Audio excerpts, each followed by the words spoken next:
Então, muito bem. Assim diz a palavra do Senhor em Romanos, capítulo 9, a partir do verso 30. O que significa tudo isso? Embora os gentios não buscassem seguir as normas de Deus, foram declarados justos. E isso aconteceu pela fé.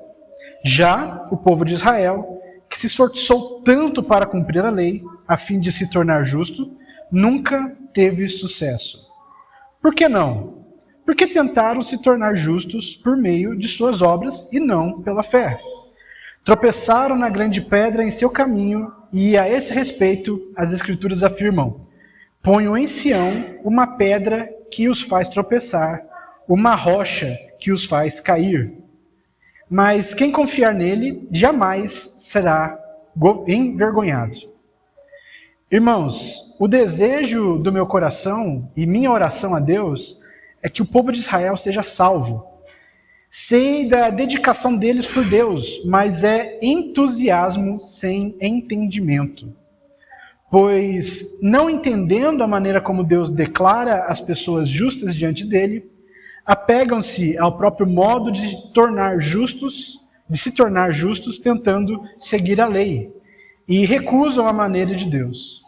Pois Cristo é o propósito para o qual a lei foi dada. Como resultado, todo que nele crê é declarado justo. Até aí, irmãos.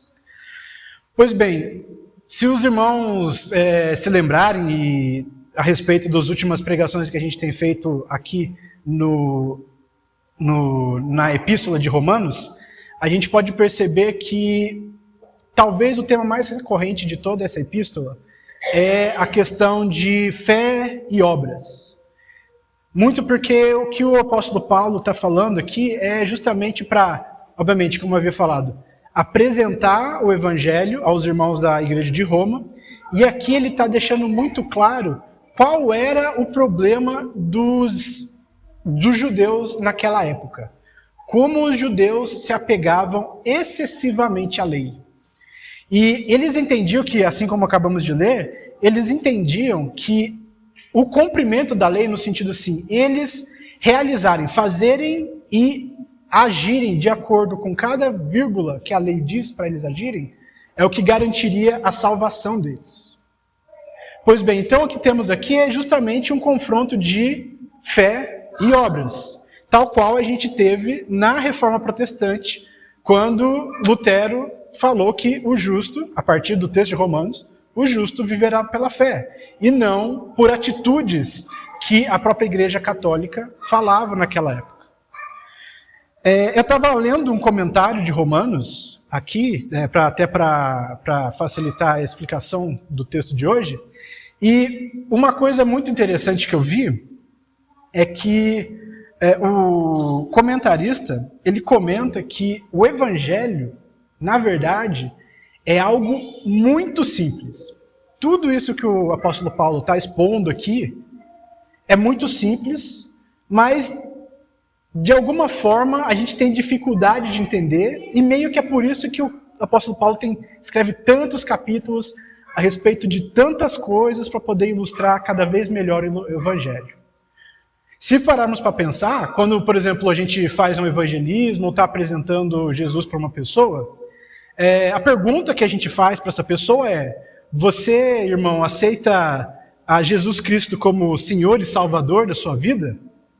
E a resposta natural, a resposta mais comum que essa pessoa vai dar seria um sim ou um não.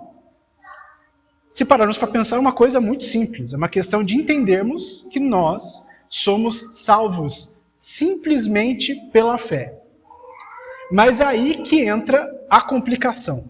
Qual é a complicação? A gente complica tudo. O coração humano, que é pecaminoso, ele tende a colocar complicação onde não tem. E porque o nosso coração é complicado, a gente acaba complicando o evangelho também. Então, conforme eu estava lendo essa questão da complicação, eu estava lembrando a respeito do aprendizado da língua inglesa, de inglês.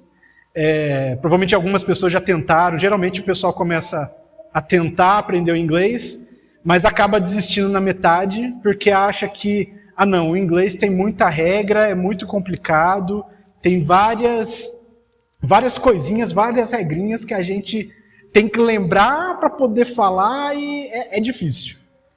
Na verdade, aprendizado de línguas realmente é algo difícil.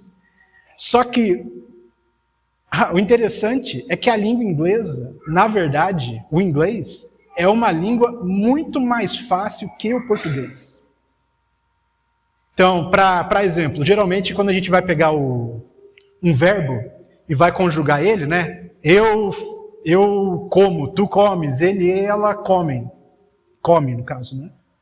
Então, a gente tem, para conjugar o verbo, a gente tem 6 pronomes pessoais, né? Eu, tu, ele, vós, nós, eles. E para cada uma desses pronomes pessoais, a gente tem que ter uma palavra, a gente tem que lembrar de uma palavra específica para cada um desses pronomes. Só que para o inglês, o que acontece? Eles geralmente só usam 2 palavras para tudo, para todos esses pronomes pessoais. O que eu quero dizer com isso? O português, ele tem muito mais palavras, só por esse exemplo, do que o inglês. E para não transformar isso aqui numa aula de inglês, vou parar só por aqui, mas tem vários exemplos que, se a gente comparar, a gente consegue ver que o inglês não é uma língua assim tão difícil. Qual que é a dificuldade, então? A dificuldade é que, geralmente, a nossa língua materna, o português, que é uma língua muito mais complexa, tem muito mais regras, tem muito mais palavras, ela acaba entrando no meio e causando uma confusão e a gente tem uma dificuldade maior para aprender inglês. A gente acha que está aprendendo inglês e quando percebe alguma coisa do português vem e atrapalha aquele entendimento que a gente está tendo. Então o que acontece? O português, nesse caso aqui, é como se fosse a nossa própria condição pecaminosa tentando entender o evangelho. A gente complica uma coisa que é muito simples, que é muito até básica. É uma coisa que é simplesmente um sim ou não para entender que Jesus, para dizer com o coração que Jesus é o Senhor e Salvador das nossas vidas. Então, por que eu estou trazendo isso aqui à tona? A questão dos judeus, a grande dificuldade dos judeus é que eles, ao verem a lei, como é um assunto que a gente está vendo batendo muito na tecla aqui, por causa da mensagem da carta de Romanos, eles entenderam que aquilo deveria ser cumprido à risca, e além da lei, eles criaram outras regras, outras normas, mais um monte de coisas adicionais que a pessoa precisaria fazer para que ela se tornasse santa ou salva. E o que acontece? Não é isso que Deus estava falando para eles. Não tem nada a ver. Veja, a gente tem essa dificuldade porque o nosso coração está sempre querendo falar que nós merecemos alguma coisa a partir daquilo que está sendo mostrado para a gente por Deus. A gente merece, por quê? Porque eu estou conseguindo fazer isso, e mais isso, e mais isso, e mais isso, e mais isso. Olha como é que eu sou santo, olha como é que eu sou bonito, cheiroso, como é que eu sou brilhante, de tão parecido com Jesus que eu sou. O problema, irmãos, é que geralmente quando a gente fala a respeito dos judeus antigos, e muitas vezes a gente até fala, não, os judeus não entendiam nada, quando a gente lê a Bíblia, né? Os judeus realmente não entendiam nada, é tudo a partir de Jesus. E, de alguma forma, a gente fala com um certo orgulho, se a gente parar para pensar. A gente começa a falar, não, eu entendi isso. É muito claro para mim, depois que eu conheci que Jesus é, quem Jesus é muito claro para mim que isso que os judeus estavam fazendo é tudo errado, não fazia nenhum sentido. Veja, tem alguma coisa no nosso coração que ainda está tentando aparecer aí para distorcer já o evangelho. E como é que isso pode se desenvolver no nosso coração? Isso pode se desenvolver de uma maneira bem tradicional, né? O famoso tal pessoa é crente, tal pessoa não é crente. Veja, a gente costuma entender que tal pessoa é crente porque aquela pessoa ela é um cristão exemplar. Aí até coloquei aqui com exemplo, né? Por exemplo, eu ajudo no ministério, eu participo de todos os encontros, eu faço orações de 1 hora e a gente começa assim, vai descer, ó, eu consigo fazer tudo isso. Ó como é que eu sou santo. Aí, para piorar um pouquinho, a gente começa a olhar para o irmão do lado.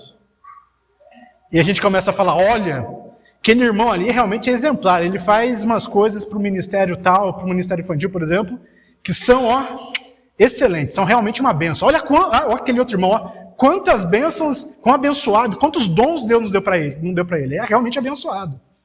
Aí a gente vai procurando e vai olhando. Aquele crente ali já não é tanto assim, ele é um crente meio de segunda linha, de segunda classe. Porque ele chega atrasado no culto. Porque ele chega atrasado no culto, ele não é tão crente assim não.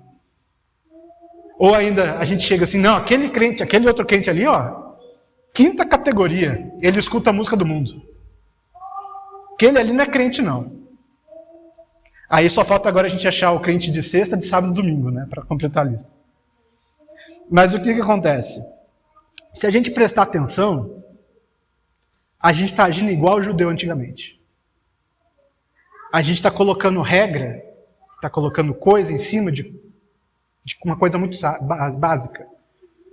Se a gente aceita Jesus como nosso Senhor e Salvador, isso basta. A gente não precisa fazer mais nada para merecer a nossa salvação. Só que a gente gosta de complicar as coisas. A gente gosta de ficar falando, não, ó, você tem que preencher esse campozinho aqui, tem que fazer isso. Aí sim você vai ser crente. Aí sim você vai ser crente de verdade. Tudo isso, irmãos, no fim das contas, só mostra o modo como nós sempre queremos nos garantir através das nossas próprias forças, do nosso próprio exemplo. E é sobre isso que o apóstolo Paulo está falando. Embora ele esteja atacando, vamos dizer assim, diretamente os judeus, com seu legalismo, entendendo que o cumprimento da lei é o que realmente garantiria a salvação, e esse era o modo como os judeus realmente entendiam, o modo como isso se aplica hoje para a gente é justamente a gente ficar querendo fazer com que as outras pessoas sigam uma lista de regras e de leis que a gente acha que é o que torna uma pessoa cristã. E não é isso. A gente, no fim das contas, está subvertendo, está mudando o evangelho. A gente está simplesmente pegando uma lista de leis e de regras que tem a sua validade, mas transformando em algo para fazer a gente se sentir melhor, para a gente se tornar uma pessoa melhor do que a gente é, e ficar condenando e julgando as outras pessoas que não se encaixam dentro da regrinha, da régua que a gente criou. Esse é o nosso problema. Então tem uma frase aqui que eu peguei de um comentarista, de um outro comentarista de textos bíblicos, que ele diz o seguinte, ó: todos nós gravitamos na direção de assumir que somos todos justificados pelo nosso nível de santificação. Nós começamos o nosso dia com a nossa segurança pessoal, descansando não no amor de Deus e no sacrifício de Deus, mas em nossos sentimentos do presente ou em conquistas religiosas recentes. Desde que esses argumentos não aquietarão a consciência humana, nós inevitavelmente nos movemos na direção de uma falsa justificação e que falsifica o nosso senso de paz. Ou seja, a gente não descansa no sacrifício de Jesus. A gente descansa naquela oração que a gente fez, muito fervorosa, na última noite, no nosso momento de devocional. A gente descansa no modo como a gente se entende santo. E esse que é o nosso problema. Então, o que é isso então? O que é a fé então? A gente tem que lembrar que a fé, uma outra frase, a fé não é a ação que eu faço para me parecer ou me fazer mais descansado em Deus. A fé, na verdade, é um par de olhos projetados para olhar para Cristo. Se os meus olhos não veem Jesus Cristo, eles são olhos cegos. Ou seja, se eu começo a agir achando que eu sou mais santo que os outros, porque eu cumpro uma lista de regras ou que eu cumpro a lei à risca, eu sou cego. Porque eu não estou enxergando que a lei aponta para Cristo. Eu não estou enxergando que a palavra de Deus aponta para Cristo. Eu não estou enxergando que a minha vida deve ser vivida de modo a apontar para Cristo. E não para mostrar o quanto santo e certinho eu sou. Esse é o ponto. E o poder do Evangelho, a ideia do Evangelho, ela é uma pedra de tropeço justamente por isso. Porque a gente costuma achar que as pessoas recebem aquilo que elas merecem, ou seja, todas as atitudes delas têm consequência e têm que ter consequência. A gente começa a querer se valer das nossas próprias ações e começa a querer que as outras pessoas que não se comportam tão bem quanto a gente sejam punidas severamente ou por aquilo que elas fizeram. Só que esse que é o problema, o Evangelho não está falando disso. O Evangelho é uma coisa muito mais poderosa. Então, um exemplo de uma conversa que eu tive com um amigo meu, ele era seminarista, já fazem uns bons 10 anos provavelmente. Ele na época era seminarista e eu estava como líder dos jovens. Eu não estava afastado da igreja, eu estava como líder dos jovens. E numa conversa, eu não lembro exatamente como é que a conversa se deu, eu sei que em determinado momento a gente chegou numa questão de quanto o homem é mau. E eu falei, olha, se Hitler, no seu último momento de vida, ele, de coração, com profundo pesar no coração dele, se arrependesse de todas as atrocidades que ele cometeu, pedisse perdão a Deus e aceitasse Jesus como único e suficiente salvador da vida dele, ele seria um homem salvo. Aí esse seminarista parou, refletiu e falou, não, é verdade. Por que ele parou e refletiu? Porque de alguma forma, assim como provavelmente alguns irmãos aqui, ele se chocou no primeiro momento quando eu falei isso. E esse que é o poder do Evangelho. O Evangelho, ele salva o pior dos pecadores e transforma em um santo e traz ele para a presença de Deus. Se foi isso que aconteceu com Hitler, Deus salvou e perdoou ele. Se isso aconteceu, o que eu duvido muito. Só que, olha como o nosso coração é. Como a gente gosta de complicar as coisas, provavelmente a gente diria que se isso aconteceu, Deus está sendo injusto. Porque Hitler não merecia ser salvo.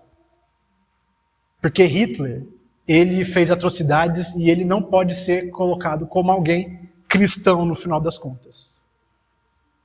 Como eu falei, provavelmente isso não aconteceu. Mas se a gente se chocou com uma frase dessa, imaginando que talvez só a possibilidade de Hitler ter sido salvo, a gente automaticamente já começa a torcer o nariz. A gente tem dificuldade. Isso mostra o quão complicado o nosso coração é. O quão religioso o nosso coração é. No fim das contas, a gente está muito mais preocupado em fazer com que as pessoas recebam aquilo que a gente acha que elas merecem. E a gente está muito mais preocupado também em receber aquilo que a gente acha que a gente merece, as coisas boas que a gente merece. E o Evangelho não é isso. Jesus é uma pedra de tropeço porque deixa muito clara essa diferença. Jesus é uma pedra de tropeço porque ele salva o pior dos pecadores e diz que nada é a partir das suas boas obras ou ações. Tudo é por meio dele, pela graça dele, pelo amor dele, pela misericórdia dele.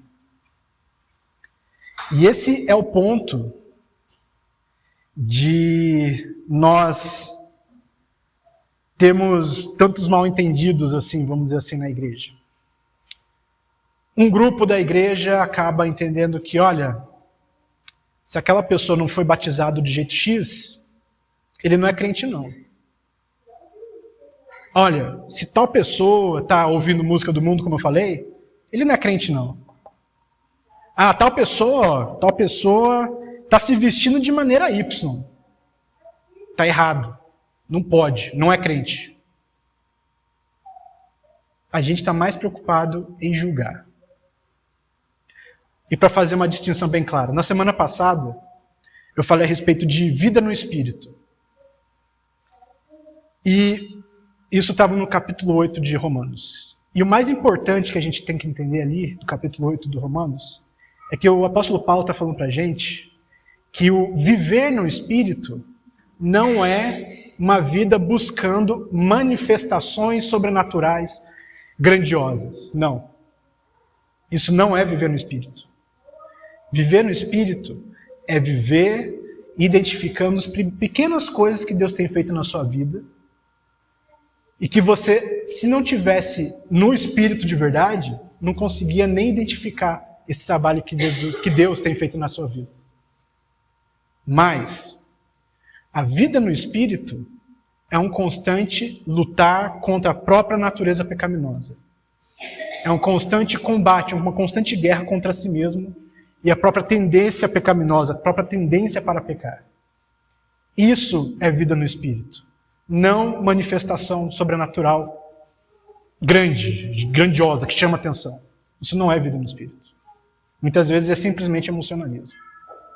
E é isso que o apóstolo Paulo está falando para a gente. E aqui, nesse capítulo, que o apóstolo Paulo está falando dessa vez para a gente é que conhecimento sem zelo é fanatismo. E o que seria conhecimento sem zelo? Bom, o judeu, ele conhece a lei. Mais ou menos, ele não sabe o que realmente significa a lei. Mas ele é muito zeloso com a lei. Ele cumpre a lei nos mínimos detalhes, como eu falei. Assim como a gente gosta de cumprir a nossa religiosidade, a nossa religião, nos mínimos detalhes, porque a gente acha que aquilo está certo. Só que a gente não tem o conhecimento real, correto, do que é realmente o Evangelho. Então, por exemplo, aqui tem um texto que eu peguei aqui. Aqui achei. O comentarista comentando. O motivo pelo qual Israel se afastou de Deus é que zelo não é o suficiente. O zelo que os judeus tinham pelo cumprimento da lei não é suficiente. O zelo precisa estar baseado no conhecimento, o conhecimento de que a graça nos basta.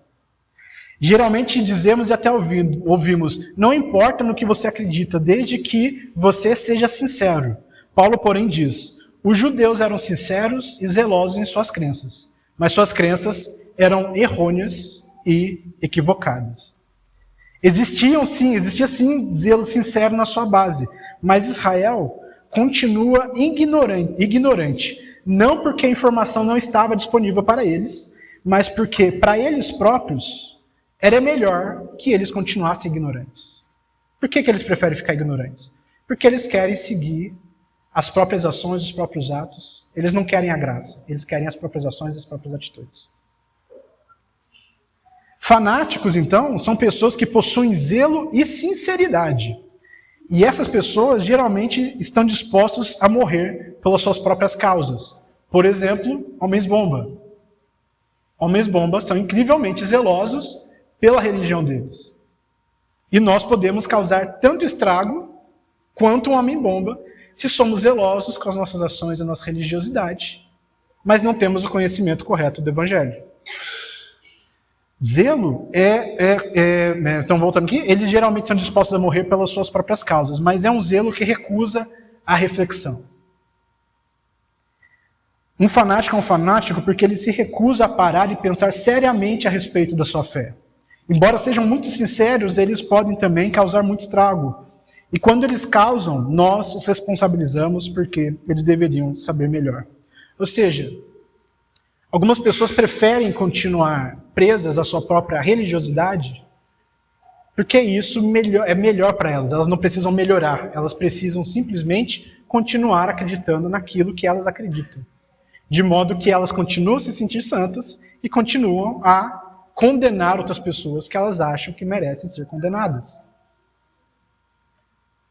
Então o que acontece? Esse é o problema, talvez, um dos problemas maiores da igreja em si, em âmbito geral.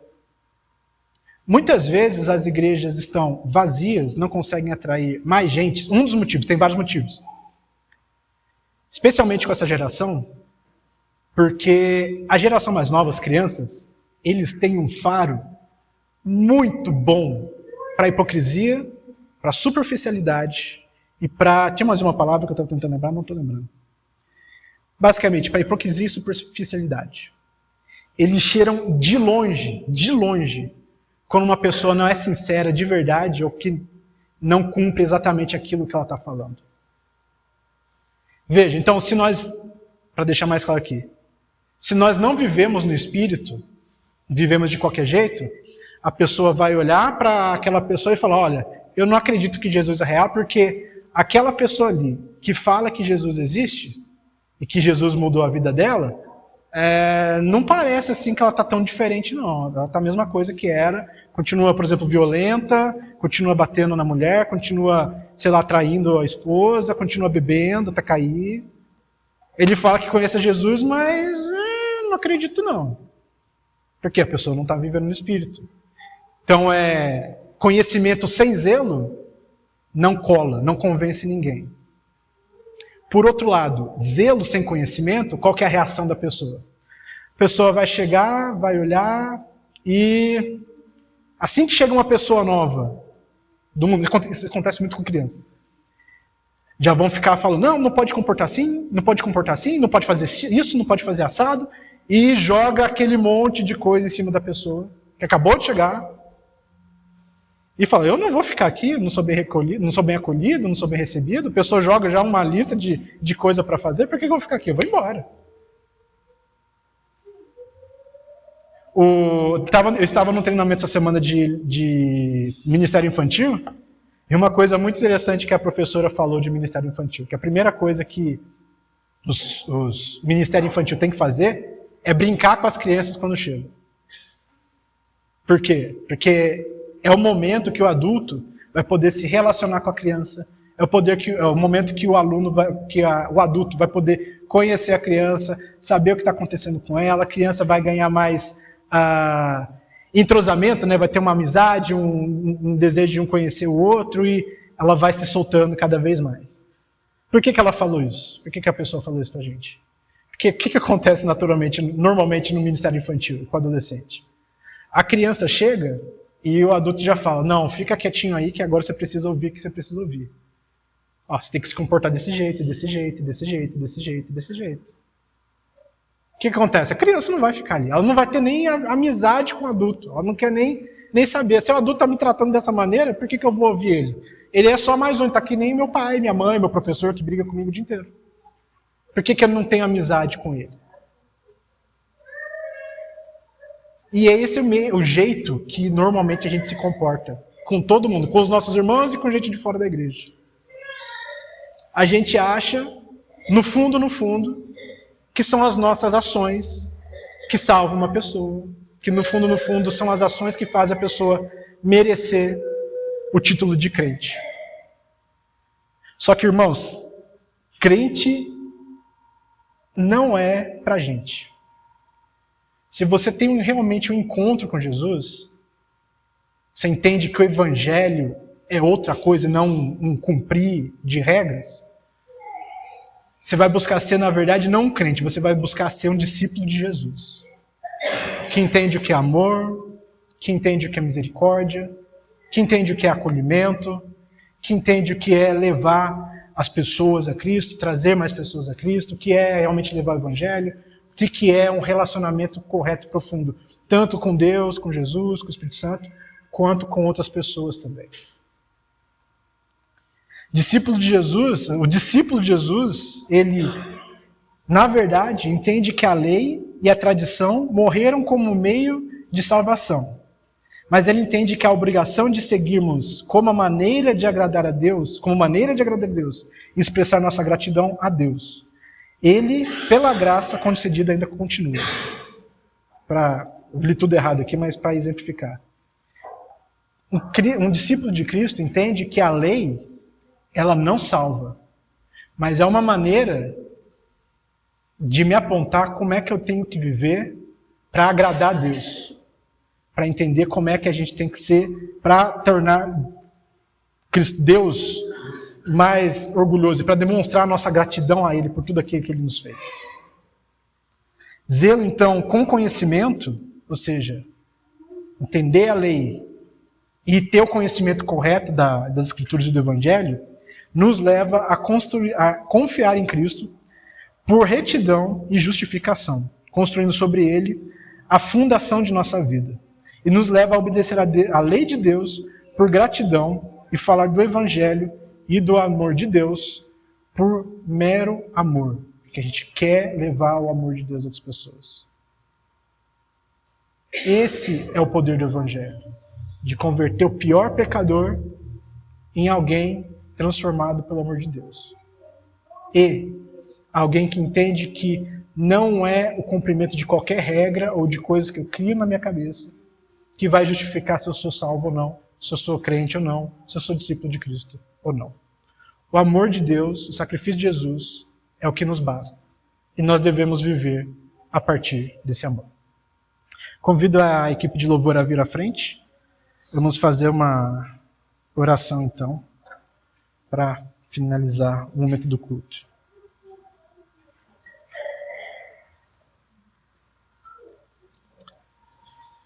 Senhor nosso Deus, nosso Pai,